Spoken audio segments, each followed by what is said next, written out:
नमस्कार, आदाब, सत श्री अकाल, जय भीम, जोहार। मेरा नाम है नवीन कुमार। प्रधानमंत्री नरेंद्र मोदी को बहुत बहुत बधाई।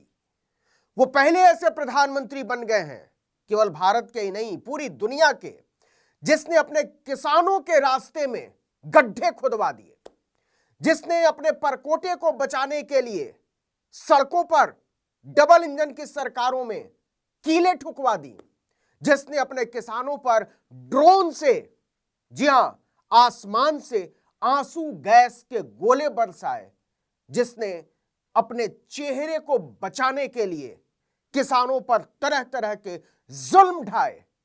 लेकिन अब उससे एक कदम आगे बात चली गई है। भारतीय जनता पार्टी ने किसानों को आतंकवादी कहा है।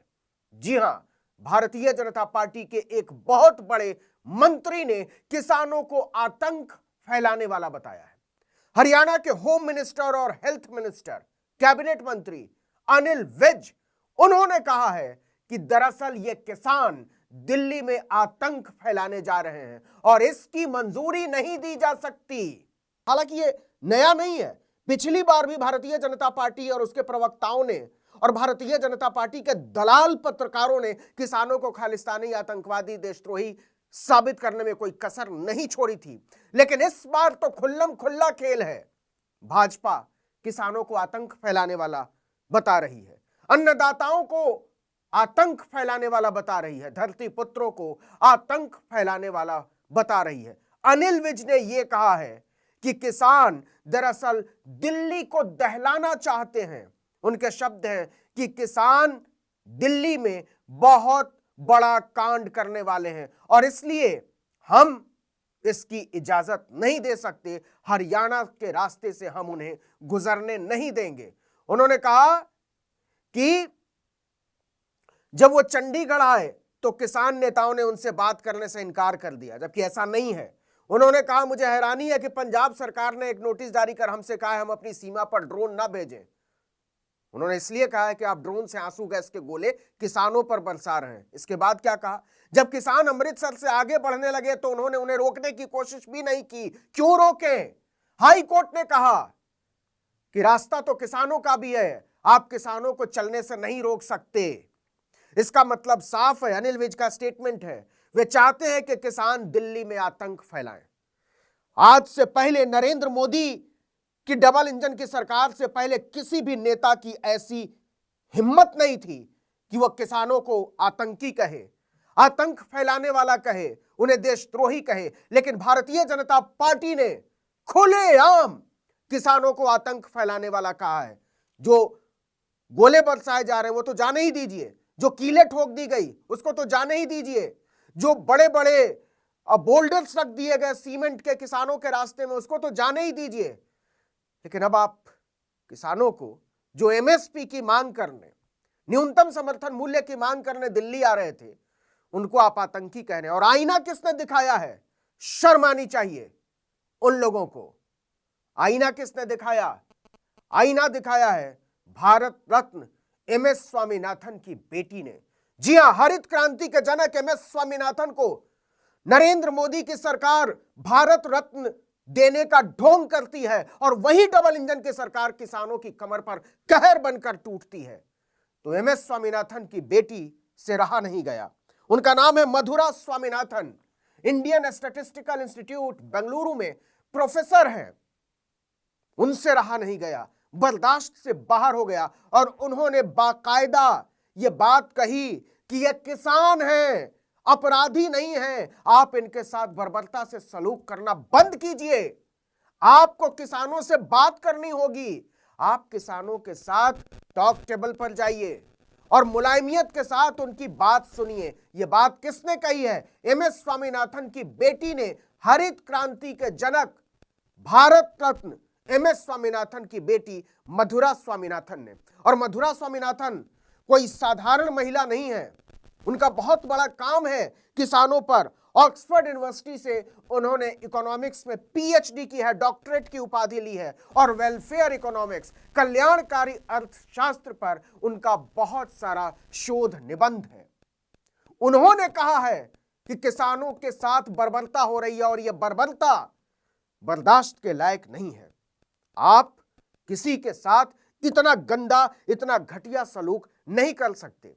लेकिन इससे आगे का सवाल यह है कि मीडिया को शर्म कब आएगी, टेलीविजन चैनलों को शर्म कब आएगी, कब आएगी उन लोगों को शर्म जो पूछते हैं कि मोदी जी आप आम काट कर खाते हैं या चूस कर खाते हैं। वो उन तारिकाओं को शर्म कब आएगी जो पूछते आप थकते क्यों नहीं है। थकते इसलिए नहीं है कि आप किसानों की कमर तोड़ डालते हैं। जो लोग भी अनाज खाते हैं, जो लोग भी दूध पीते हैं, जो लोग भी मछली, अंडा, मांस खाते हैं, जिनको भूख लगती है, वो तमाम लोग अन्नदाताओं के कर्जदार हैं। और उनको देखना चाहिए कि नरेंद्र मोदी के नेतृत्व वाली डबल इंजन की सरकारें अन्नदाताओं के साथ क्या सलूक कर रही हैं। लेकिन सवाल फिर वही, मीडिया को शर्म कब आएगी। और ये सवाल इसलिए पूछना पड़ रहा है कि एबीपी न्यूज के कैमरा पर्सन को पुलिस ने घसीट लिया लाइव टेलीकास्ट में। रविकांत उनके एक बेहद संवेदनशील रिपोर्टर हैं। रविकांत लाइव दे रहे थे, चैनल पर लाइव चल रहा था, और दो पुलिस वाले आते हैं और कैमरा पर्सन को घसीटते हुए पीछे की तरफ ले जाते हैं, काफी दूर तक, और रविकांत देखते रह जाते हैं। यह हिम्मत पुलिस वालों को कैसे मिलती है।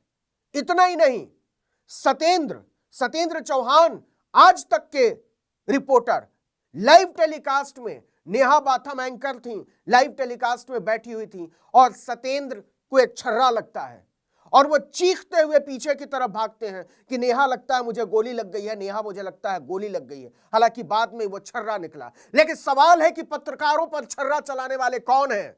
क्यों नहीं आज तक कहता कि भारतीय जनता पार्टी की सरकार गुंडागर्दी पर उतर आई है। हिम्मत नहीं होती आज तक जैसे चैनलों की, एबीपी जैसे चैनलों की, या किसी भी चैनल की।